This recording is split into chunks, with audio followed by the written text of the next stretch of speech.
All right, guys. This is like a different episode for us. Yeah. It's Sunday.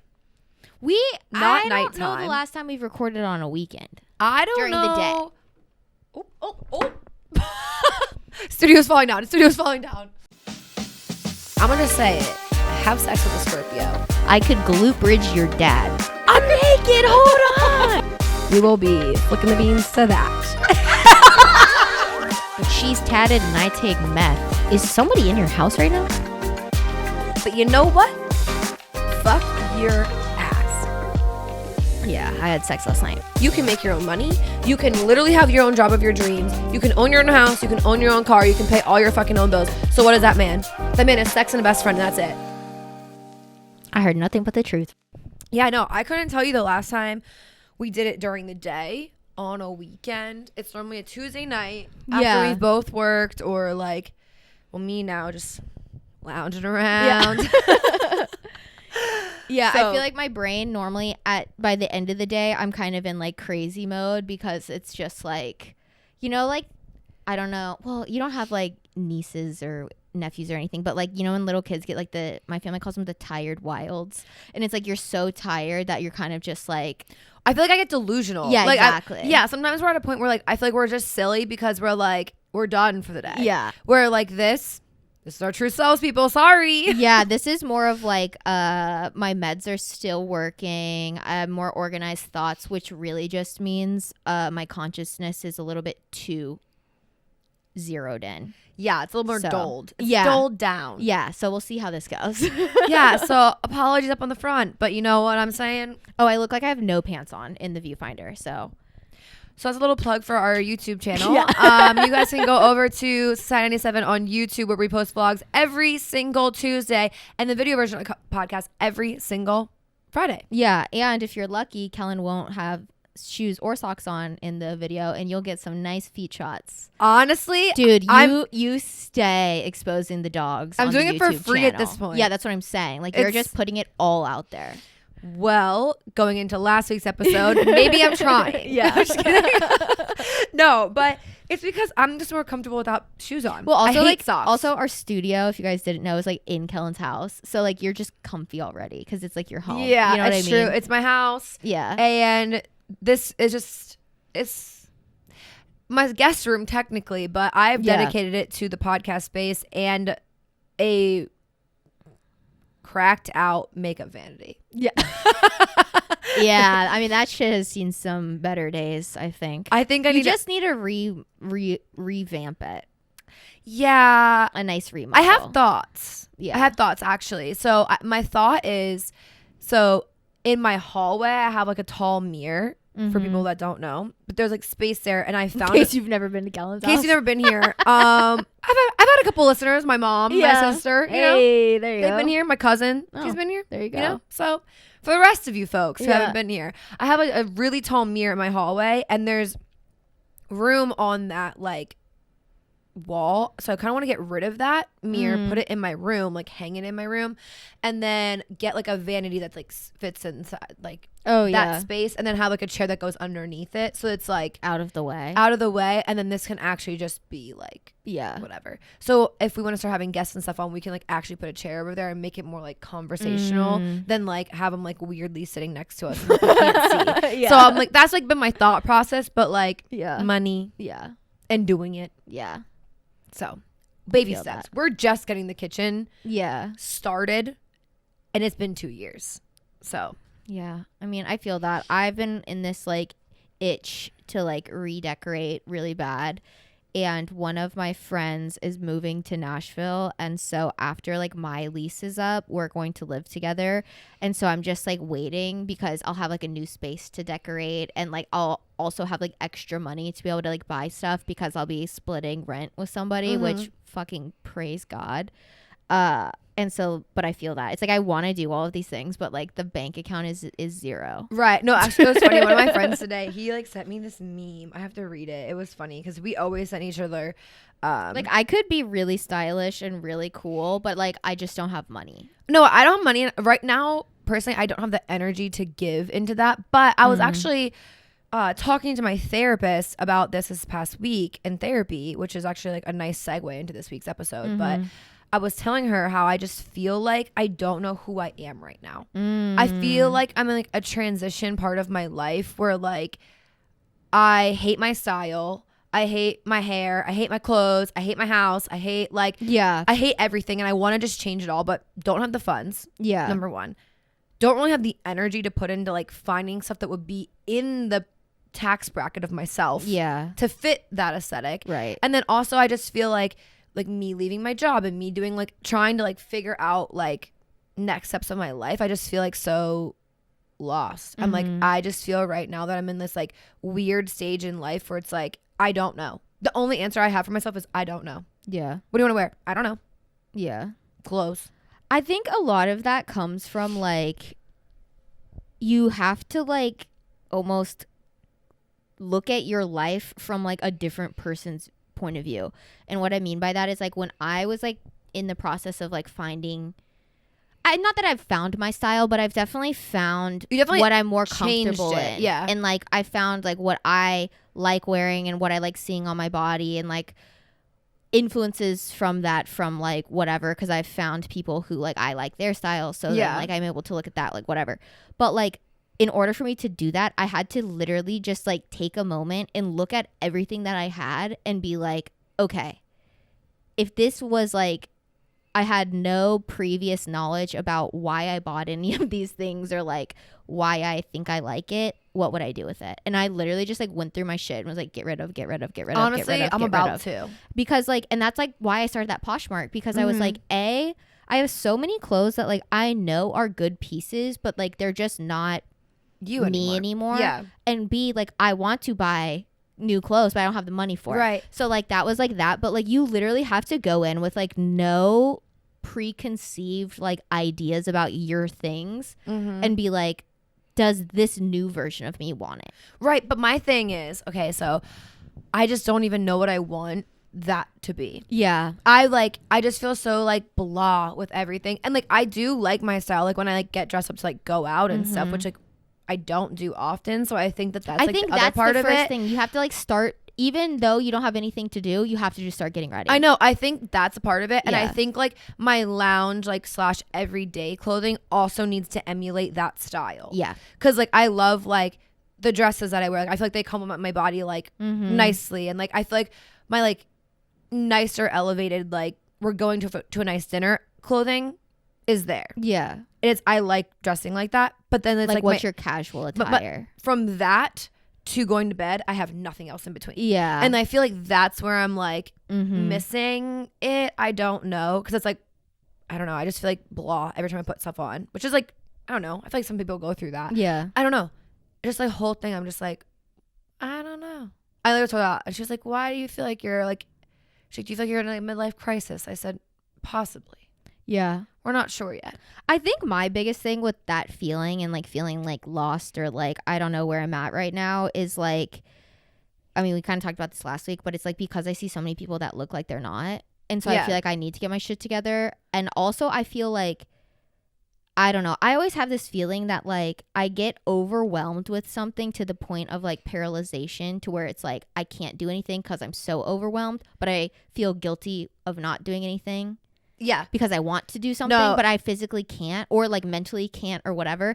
And I feel like with style or with aesthetic is the same way. It's like I know what I want, or I know in the realm of what I want, but it's so overwhelming because it's going to require me to like redo everything. Right. But it's like, okay. It's like I can't start. Exactly. That in between period. And where do you start? And like that in between period sucks. And I'm kind of like still in that in between right now, where it's like I have like a couple of things that I really, really, really like, but I find myself either wearing it all the time or like doing that same thing all the time because like that's what I really like, and all my old stuff I still hate, but I can't really get rid of it yet. Right. You're not in that because I don't have the money or the time or the energy or whatever. Right. When I was telling her, I was like, I feel like a part of it too is right now, this is the first time in 3 years that I haven't had to be like corporate attire during the day. So like now I actually am able to like dress how I want during the day, where like I had to dress like corporate, and for them I had to wear specific clothing. So like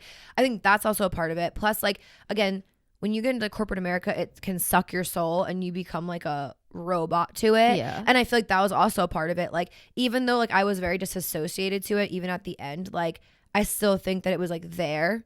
You know what I mean? So like now where like none of that matters. Yeah. For the past 3 years, it still did. So like a month later, it's still gonna be like whatever. Yeah. So it's like I feel like I'm also like at this weird place that's like, yeah, I want to do all those things. I want to change myself, but I don't know where to start. I don't know how to do all these things. But it's also like I feel like I'm at a point right now where I can literally do whatever, be whatever, say whatever, and I just don't know. Yeah. Because like I don't have that, well, also like, you've never had to before because everything was like predetermined for you. Like your job told you what to wear or what you couldn't wear. Yeah. And it told you how to act, or it told you like what time of the day that you were going to be busy, and like everything was like pre-planned. And now that you have the freedom, it's like, oh, well, what do I do with it? right. Like, and I feel like it just was. I've never had to have that creative freedom in my life in these elements of right. your life. And it definitely is one of the best things I could have ever done for myself. Yeah. Like 100%. And I don't regret it at all. But it's just like, yeah, it's like that weird, like now it's like the whole 180 of like I was this corporate robot to now I have all the freedom and I can be whoever, say what, like whatever. Now it's like, but what do I want to be yeah, or do or say? Yeah. And now it's like, oh shit, because now like you've been saying that. Yeah. And now it's real. Mm-hmm. So I will say like that's a reason I feel like I was able to like figure out my style was because my job, I can wear whatever I want. right. I mean, to an extent, like I can't walk in there with like a crop top on or Yeah. like leggings and a t-shirt, but like it's The creative freedom is there. nothing. There's no regulation of what I can and can't wear. Right. So that also helped me kind of also realize like dressing for work doesn't have to be boring. And like I'm allowed to like just like kind of have fun with what I'm wearing, which also transitioned me into viewing casual clothes as like doesn't have to be athletic wear. You know what I mean? Like I can casually wear a pair of like trousers or like jeans or whatever, and it doesn't have to be like leggings and a tank top. Right. You know? No, exactly. And that's where I'm like, I'm in that weird like place right now. But then also a part of it too is like, I feel like even my athletic wear, I'm like, ugh, I've been wearing it I for hate so my athletic long. clothes. I want new athletic clothing. Yeah. I have no money for it. But like, you know, I mean, it's just like everything. Everything Yeah. I wish I could just like take it all out and bring a whole new thing in. But anyway, enough about me. We're doing $5 therapy today. It's a Yeah. little segment that we stole from some creators on YouTube, but that's okay. Yeah. So one of our favorite creators, Noel Miller, does a segment on his YouTube channel called $5 Therapy. And essentially it's just like the level and quality of therapy that you would get for $5. Yeah. So none of these people paid us $5, just letting It you was know. actually free. It's Yeah. just, you know. It's free advice from 2 professional therapists at the level of $5. So yeah, I just put it on my Instagram story this afternoon. So not a ton of responses, but also like we'll see what we get into. So the first message I got is long. So I feel like we just start with this one and get into it. Okay, so prepare for me to butcher reading this a few times. Okay. So this girl said, so my boyfriend is in a rigorous program and gets zoned in to the point where it's a radio silence from him all day. I've communicated multiple times how I need words of affirmation, good morning / good night texts, etc. But he only calls once a day, maybe, and hardly responds to my text. He can't make time to see me during the weekends because of his schedule, so we go forever without seeing each other. It doesn't seem to affect him since he's focused on school, but I feel like I'm constantly waiting around and missing him dearly. I'm the one always trying to see when we can be together next / trying to make dates and send loving messages, but it's only returned when it's convenient for him in the moment. He feels like the one, but I'm scared of being patient with him for the next year for it possibly to not work out if he has to move around for a job. It feels like I'm not even dating my boyfriend because the distance and the time spent apart, but when we're together, everything is perfect and he loves me. That's hard. That's hard. What's hard about this is like, not that I would be like the boyfriend in this scenario, but I get being so hyper fixated on a goal or something in front of you, like that legitimately busy, that you disregard the important people in your life because like, not that they don't matter, but like when something is right in front of your face or a goal is right in front of you, like it's really easy to just focus on that. Mm-hmm. And then when the other person, because she said like when we're together he loves me, it's great, but like when I'm not there he doesn't really miss me. And I get that because like even with this, like when we first started, like I was a bad friend and I was like a bad daughter and a bad whatever because like I wasn't reaching out to my people or like really caring about their lives because like I was so focused on mine and like what's right in front of me. That being said, I wasn't dating anybody. Yeah, but I still think that can go into any sort of relationship that you have. Honestly, my best advice would be like, I think you need to see how much you care about him. Like legitimate advice would be like, how much do you care about him? If you really think that he's the one that you need to give him grace, you need to just be supportive. And like, I think that sometimes in relationships, like it's not all about you and you have to like give and take at times. And sometimes at some point in life, it's going to be just about you and not about him. Yeah. And at some points in life, it's going to be about him and not about you. And I only know this from like watching my sister and like her relationship, but like it's true. Like it's, well, especially if you're it's like, not always gonna be 50-50. And I think that that's the biggest like crock of shit that people tell you that, oh, a relationship 50-50. No, it's not. There's gonna be some days that it's somebody's gonna have to make 25, up for the 75. other. There's gonna be years, months, days, weeks that it's like just not it. So I don't know. It depends on how much you want, but also I think that your feelings are valid, and if he's not meeting your needs and he's not even attempting to meet your needs, I think that's there's where the difference. I think that's where I'm kind of like on the side of, is he really the one? Because like if you're communicating constantly that you need these things from your partner and they're still actively not doing it, like, not to say that like,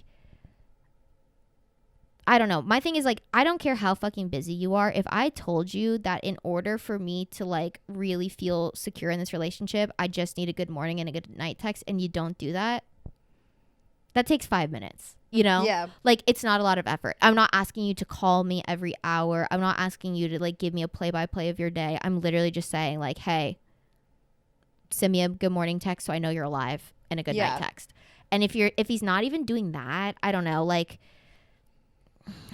it's hard because like I do get it, like especially if he's in school for like, I don't know, it sounds like he's maybe in like a law school situation, like or like a medical school, like something specialized where it's like I really have to focus. I get that, but also like I know people who have gone through it and still not been a bad partner. Yeah, you know, I mean, it's just also everyone's different though. Yeah. So I don't know. There's no, I mean, I wouldn't say leave him just because of it, but also I wouldn't say stay because if your needs aren't being met. Yeah. I feel like this requires a whole sit down combo. It also requires a very mature relationship. Totally. And if you're not in one, that's also going to be difficult. But yeah, it's hard because there's no right answer. Yeah. It's definitely just like depends on your situation. So that's our advice. That's our $5 therapy. All right. This one is also about relationships. It's short and sweet, but I love how people ask single people for relationship advice all the time. I know. Well, this is more like on our end. This is more our end. So friendships distancing because of them being in a new relationship. Oh. So what was her question though? Like how do I deal with that? Like what should I do basically? Because she's saying like, oh, she's not in the relationship. So she's it's like the friend. So it's like we're friends. Okay. You get in a relationship, and now you're more about him than you are this and me. And you are the girl who wrote us in. Yes. Okay. Oh man. We've all been there. Yeah. We've all had this happen, and they've all come crawling back. Or the relationship lasts and they never come back. True. I hate to say that, but like that's the reality. Yeah. I mean, I think again can go either way. Yeah. Personally, for me, I think that friendships are just as valuable as your relationship because you shouldn't always be with your partner anyway. Yeah. But I also understand getting deep into your relationship and not even like. Yeah. I think it comes back to that like thing that we were just talking about. It's like what's right in front of your face. obviously, like, your partner is going to be more important to you. Like, let's just be honest, than your friend, because that's the person who, A, you're waking up to every single day with a text or whatever, with a call, or literally physically, like you guys are sharing a bed. So like in your brain, in order of like hierarchy of your people, that's probably going to be number one, even if your friend, you've been friends for years. Like, so I get that as the friend side, but also it sucks always being the person who's like caring about their life and they don't care about yours until something goes bad in their relationship. So I think that's where your point comes in of like they always come back. It's because it's like they get so hyper focused on the relationship that they're in, they're disregarding the other people in their life until they need those people again. Because when they get in the relationship, they don't need the friends. They don't need those like people checking in on them and sending the memes and calling so I and feel, whatever. That's what I was about to say. I feel like the other part of it is like in friendships today, it's about like sending memes. And like if something happens to me, like I'm texting you or I'm texting my friend Julia or I'm texting my friend Kirsten. Right. You know what I mean? Like I'm telling a friend. But when you have a significant other, that's your now go-to person. So it also then feels like your friend is slipping away, but like because they're not sharing those like intimate details about their day anymore because like they have that person to go to. I feel like you can't take it personally. Because I think that's a great point. It's like they're not doing it on purpose. Yeah. Nobody is purposely like pushing you out of their life when they get in a relationship. It's like unconscious bias that they have towards their partner over you. And that's just how it happens. Like that's the same reason like you wouldn't marry your best friend, you know, because like you're never going to be on that level. Like unless you do. Some people have. Yeah. But like, I mean, you should marry a best friend and a significant other. Right, Like they should be that person. But again, that goes into like, that's going to be your go-to person. That's going to be the person you're saying stuff to. That's the person you want to travel with, spend your weekends with, go out on a Friday night with.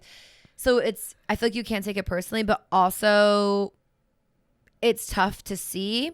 Now, if you think that your friend is in a bad, unhealthy relationship, that's a completely different scenario. Yeah, that's what's hard. It's like, when they're in a healthy one, you kind of just have to be like, good on ya. Yep, take your loss. I'll be here. Yep, I'll be here if you need me. But honestly, like, I'm happy that you found a friend in your partner. Yes. Because, like, honestly, that's what you want with your friends. Like you were saying, like, you want them to meet their best friend. Yeah. Like, because that's when the relationship's going to be good. It's going to be healthy. It's going to be, like, very equal in terms of effort. But, like, yeah, if they're with a shitty person and they're pushing you out, I've also dealt with this in friends. And you're going to become the bad guy, which sucks. Always. And you can't win. So I think that's where what I've realized getting older too with a bad relationship, like with friends, is cut your losses now. Do I want them as a friend?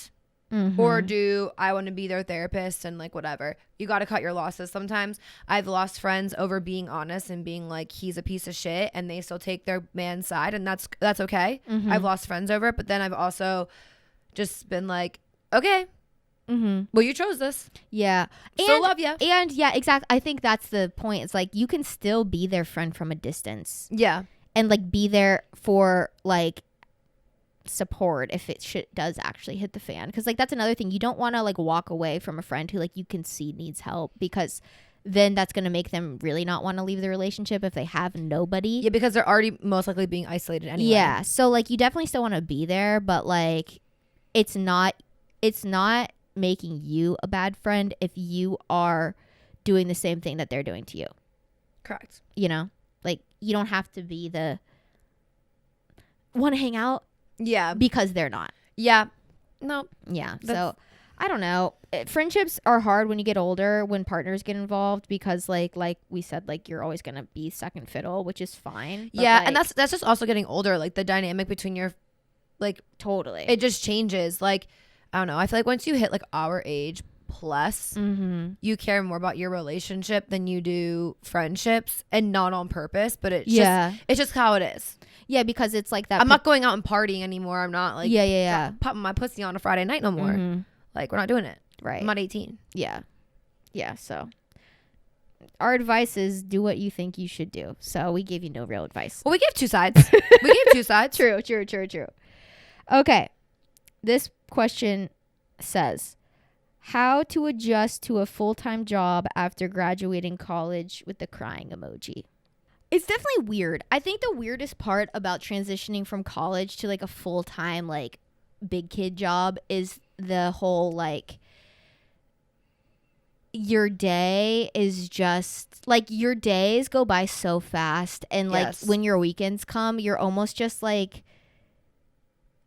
I don't know, this might just be me getting old, because there was definitely a time where I would like just go out and go crazy every weekend, but I feel like I'm just so tired from the week that like by the time the weekends come, I'm just like over it. I think it's twofold. I think you need to find a routine, because the routine, I think, helps you. And I'm just a routine person. So like, like the fact that now Tuesday night we're not going to be doing this, I'm like, it's throwing me off. Yeah, it's throwing me off like from my week already. But like, I think that if you find a routine, I think you're able to find more like time in your day. Essentially, it's almost like you work out before you go to work. I work out after I would work or whatever. And like, I think that helps you like find a better balance. Yeah. And like, cause it definitely like when you go from college to a full-time job, you feel like your time is just slipping by so quickly, especially like if you're working a traditional like 9 to 5 job. Like you come home and like in the winter, it's fucking dark outside when you come home. It could be 4:30 p.m. in Nashville, at least. Shit's dark. So like you get home and you're like, well, I feel like I just have to go to sleep or like whatever. And so I totally agree. Like finding a routine that allows you back those like wasted hours in your day, whether that's 3 hours to sit and watch TV, whether that's time to go to the gym, whether that's read a book, like doing your hobby, whatever. Yeah. Figuring out a schedule is going to change your life, because there's so much dead time as an adult where it's like, I don't know if you feel like this, and I feel like you probably do, since you don't have a traditional 9 to 5 job, where if I ever have a day where it's like, okay, I have a meeting at 1 p.m. I cannot do anything before that meeting, because I have that meeting, even though I'm just sitting there for like 4 hours. Yeah, because now I start work at 4 if I have to go in. So like, I mean, I can go to the gym, but like that's all I'm allotting. I'm allotting an hour and a half for the gym. And outside of that, I feel like I need to wait around. Which is a bad mentality. Yes. So we're saying do the opposite. Like pack your day with the things that are meaningful to you, because the worst part of adulting, I will say, is just the fucking in-between waiting periods of your life. Also, because in college, you're always busy. My other thing about it too is be selfish with your time. Totally. Because weekends come and they're also normally jam-packed because everybody else has off Saturday and Sunday. So it's like going out, going to parties, going to this thing. Now people are getting married. People are having babies. People like are doing all these things. Be selfish with your time. It's okay to say no. It's okay that you don't want to go. It's okay that you had a really long week and you committed to going out and getting drinks with the girls on a Friday night and you just do not want to anymore. But mentally, like you can't handle it. It's okay to say no. Yeah. Now it's also, if you haven't done it in weeks on end because of that being a thing, maybe force yourself to go do it. I'm not saying get into a slump of it, but it's okay if in a blue moon you decide you don't want to. It's okay to be selfish. And I think that that's another big thing that I've learned going from college to adulthood, because, or like working girl era, because college, you had all that free time and you were with your friends all the time and you were supposed to say yes to every event, everything, every outing, going to do everything, that when you get into working a 9 to 5, you don't really want to do that anymore. But you feel like you have to because you felt like you had this social life and you always did it. It's okay to say no. That's what I've realized. I'm definitely in my saying no era, which plus, I need to get out of. And plus, it's like your money now too. You're making money. You're paying for your life. If it's gonna mess you up financially, say no. Or just like or like your time is just so much more valuable as an adult than it was like when you were in school. That's what I'm saying. Like I just feel like you went from doing stuff 24/7 with friends, and you felt like this like cool. I'm cool. I have my group of friends. We're doing all these things, and we're like whatever. To like, oh my god, I only work a 9 to 5. Like it's okay. You and everybody else. Like you're not a loser because you decided to stay at home on a Friday. Because I know adults now who still do not know how to say no and are still people pleasers as a grown ass adult because they never learned that coming out of college. Or they never learned that in like a younger year where they're it's just like exhausted. Okay. And then they feel like they're pulled in 60 million different directions and when they have a moment for themselves, they also just don't know how to have a moment for themselves. Yeah. That's so funny and so true because like I have a one-on-one with my boss like every morning to start the day. It's like it's like a 15-minute call where it's like, okay, what was your top priority yesterday? What's your top priority today? Any questions? Okay, good. Talk to you tomorrow. And normally at the start of each week on Monday, it's like, so like how was your weekend? Blah blah blah. And every weekend, because I'm in like my saying no era or just like I'm in my hobbyist era, every weekend's the same. I'm like, Friday I got off work, cleaned up the old apartment, practiced guitar, ate dinner, went to bed. Saturday went to the grocery store, talked to the cashier, then I went home and watched TV, played the guitar, went to bed. Sunday woke up, watched TV, played the guitar, went to bed. And then she's always like, yeah, I did this. We had people in town, blah, blah, blah, blah. And I'm like, sometimes I feel jealous of those people because I think it also comes down to like how you are with friendships. Because like for me, like and you, like we have very small circles, but like when we do hang out with people, it's very meaningful. Yes. And like there's a lot of people too who you will find in your life who still have these very big social circles who are always busy doing stuff. And so sometimes I feel very jealous, but then also sometimes I feel like they don't even want to do it. I feel exactly, like I feel bad because it's like the way she talks about it, sometimes it's like she sounds tired. Yes. Like she's like, yeah, and yesterday like the people we had in town, like they went home at like 6 p.m. So then me and like my husband were able to have like 2 hours before getting ready for but that's bed. what I'm saying. Like they don't have like them time. She doesn't have her time. Like, and that catches up to you so fast to the point where like you start spiraling in different directions of everything. And also like, okay, also for you now, like me working weekends does not help your situation. Yeah, I know. Every like, weekend I'm kind of like, ever since I started working like a weekend job too, it's almost like, oh.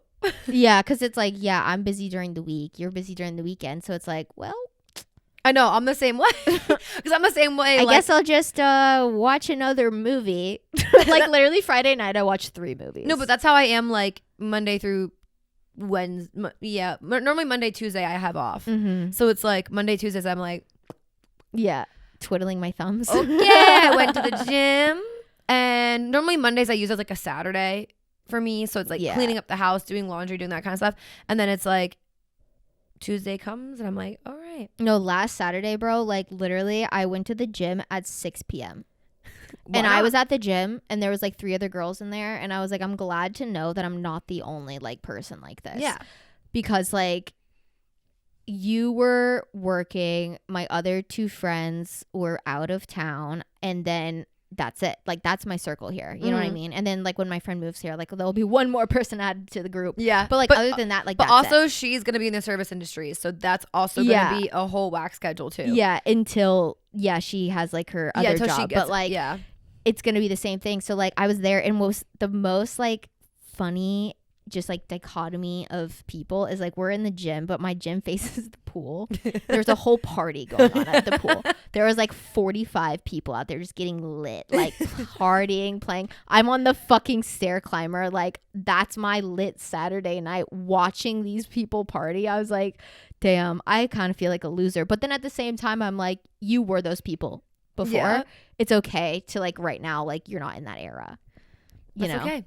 But yeah, it's the hardest part is literally just figuring out like, what do you want to do with your time? Yeah, it's a schedule, not being selfish, but not being too selfish. It's a whole thing. Yeah. Okay. The last question that I have is, this is like actual therapy related question, but it's, how do you know what specialty to go to if you want to talk about other things too? Like in therapy. So like most therapists, if you go to like their like professional profile on like their website or whatever, will have like a Psychology specialty. Today also has like a whole profile, almost like a Facebook page for them. So what I'll say about that, and I've had like 5 different therapists in my life. I've had 3, and all of them had one thing in common in terms of like their description, but other than that they didn't. So like I don't think it really matters. I think me and Kellen were talking about this earlier. It's like you just want to go to a therapist that is kind of a mirrored image of yourself. So like you want somebody within like probably 10 years of your age. Like I've went to a significantly older therapist before. It just wasn't good. It wasn't a good match. Like, it just wasn't relatable. Like, the conversation felt like almost like teacher like it felt like I was talking forced. Yeah, and like, you were like forcing. Well, and it felt like I was like almost like performative because I was trying to like give her the best answers because like she was like older and I felt like I owed her like I don't know. So like I don't think I would really focus on that. Maybe don't see somebody who like specializes in something that you just have no relationship to. Like, if you don't need a family counselor, don't go to the family counselor who like specializes in that. And like you were saying, like on their profile, they'll say what their favorite things to talk about are. Yeah, like and that's good. Yeah, like because for me, my newest therapist who I've been seeing now for like a year and a half, like her main specialty is like adult ADHD. Mm-hmm. So like I'm able to talk to her about things in my life that maybe somebody with ADHD wouldn't have as issues. Mm-hmm. And so it's easy to talk to her about that. But she also specializes in like PTSD and like domestic like violence stuff. And so like I don't deal with those issues, but she's still able to talk to me. So like I wouldn't be like deterred from somebody just because like they specialize in something else. But I do think them listing their specialty helps you pick a therapist. Yeah, so I've gotten therapists through like doing like Psychology Day, looking at profiles and stuff online. And typically mine's more like relationship based, like just like in friendships, family, like stuff like that, than it is like other like a stuff. diagnosis. Like I don't have like a true trauma that I'm like right one specific thing that I need to work through, or like I don't have like ADHD, not a part of like LGBTQ. I'm white, so that's also like you have like things that you can kind of like knock off your list. I think every therapist is about relationships, because that's what therapy is. It's like healing. It's whether it's a relationship with yourself, relationship with others, it's about relationships. But how I found my last therapist, so there's like a couple ways you can go about like therapy. You can do it like private and pay for it by yourself, just out of pocket, or you could do it through insurance. And I'm doing this one through insurance, and like there's a couple ways you can go about doing that. Is like one, going to like a PCP and then like telling them you want to see a therapist, and then they like recommend you to a practice, and you can like go that route. And like say what you're gonna say, but I have some things to say about that. And then what I have now is actually a private practice that takes insurance. So when I went to them, it's actually called Silver Lake Psychology, and they have it like nationwide. So like if you're in so if you're in the US and you're looking for a therapy office through insurance, see if they're in your area. But it's called Silver Lake Psychology, and you literally can just email them, and then they partner you with somebody in your area. And I just told them all of my needs, like what I want it for, how I want my therapist to be. I think that's key when you're like reaching out to somebody like that. How do you want your therapist to be? I need my therapist to almost be like a friend conversation. I need them to give me advice back, but I also need them to be interested in when I'm telling them stuff. So if they're like, if I'm telling them a situation, I want them to be like, what happened next? I don't want them to look at me like a wall. And how did that make you feel? I don't want that question. I want you to be talking to me like a friend, like a human being. Yes. Not like a patient. Right, exactly. So that is where like that's a big thing for me. I've had therapists in the past that are just very like like there's like a wall there, it feels like, and they're just like doing their job, which is great, but I just don't relate. So, and then I did that, and it's through my insurance. So there's like different ways you can go about it. But anyway. So the only thing that I would say about getting a therapist through your primary care physician, it limits your options very significantly, and you're not able to, like what you just said about like giving your preferences, like a lot of that is just relationship basis of like who they work with through their practice, and it's a lot of it's influenced by money too. So and like medicine. Exactly. So it's like whatever they're like, which is driven by the money, because it's like whatever like company that they do business with from the pharmaceutical side is who they normally employ as their therapist through their network. And so when you get there, if medication is something that you're interested in, that is basically your only option, is going to be like whatever that they're pushing. Yeah. And so like in the past, that is how I found one of my therapists that I had in college to, it was like my last year of college to like my first year of living here was through that. And it was like through a primary care physician, and they had put me on a medicine without talking to a therapist, and then like sent me to a therapist that also was like, yeah, I recommend this. And I just ended up being like misdiagnosed, overprescribed because it was like that. So like, I think that's a good maybe starting point if you're like, I don't know who to do, but like, I really like my doctor. If you trust your doctor, I think it's okay. But I just didn't really know my doctor like that. Yeah. So like, she just kind of like heard what I said, didn't really care, and just was like, oh, this person can help you. Yeah. But in the meantime, I'm going to put you on a shit ton of antidepressants that you don't really need, and now I'm going to have you see this person. So yeah, that's a route that you can go. I think if you're never gone to a therapist before, that's like an easy way to get in. And also like, it feels safe because it's coming from your doctor. So if you have a good relationship with your doctor, do it. But if you don't, I would just seek it out. Like you said, go to your network for your insurance. And like, even if like you don't do like the way that Kellen said, like with that specific company, like if you just go on your insurance.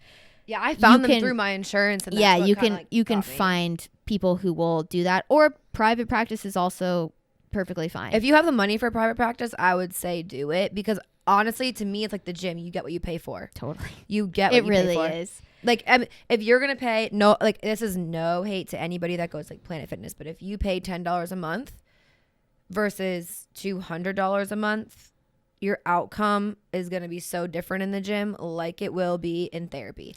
Yeah. Or just even like the tools that you're given. Yes. Like, I mean, it's good regardless. Yeah. Everyone should do it. It's so tough. My thing is, if you get a bad one though, it really sucks. Oh, it does. That's okay. So I will say this, and we're not sponsored by anything. And if in the future we get sponsored by this company, never. I don't think I would ever accept the deal, because I've heard really horrible things. But like, these companies like BetterHelp and Talkspace and whatever are very accessible, but I've also heard horrible things. So I would go to a actual like.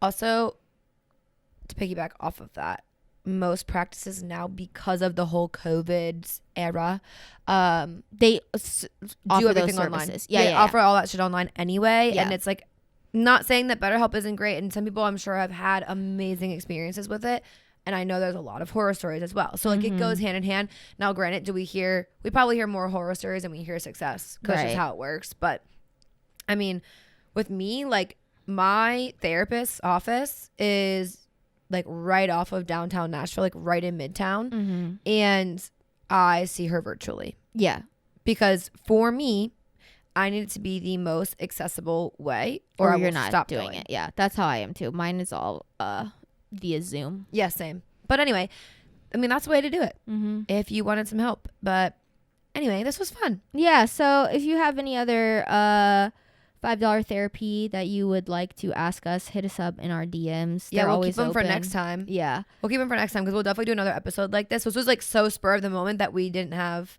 Yeah, it was like 30 minutes before. So if you responded, thank you. If not, do it next time. Yeah, we'll hear from you later. But anyway, thank you guys for listening to another episode of Society 97. My name is Kellen K. You can find me at Kellen K on Instagram, TikTok, and YouTube. And my name is Emily. You can find me on Instagram, TikTok, and YouTube at Starnsy. I also discovered that my old YouTube channel is still out there, and it is also Starnsy, but there's like some numbers at the end. That's not the one that you should go follow. So follow the other one. Or due for a surprise. Yeah. And you can follow the podcast on TikTok as well. We're at society97.pod. I think we might be on the ends of being shadow banned. So go check that out while you still can. Right when we dug ourselves out. I know. And we're also on Instagram at society97pod or .pod. I think I flipped them. I think Instagram is .pod and podcast is pod, because the .pod is our email. .pod is Instagram. Okay. Pod or .pod, you'll find us somewhere. And send us a DM, because we'd love to hear from you. Oh my God. And we also have our YouTube channel where we post vlogs and the video version of the podcast every single Tuesday and Friday. That's Society 97 on YouTube. Make sure to like, turn on post notifications, comment, do all the things. This past week we did an AI controlling our life for a daily vlog. And it was a lot of fun. So definitely go check that out. We love you guys. Thank you so much. Okay, bye. Okay, bye.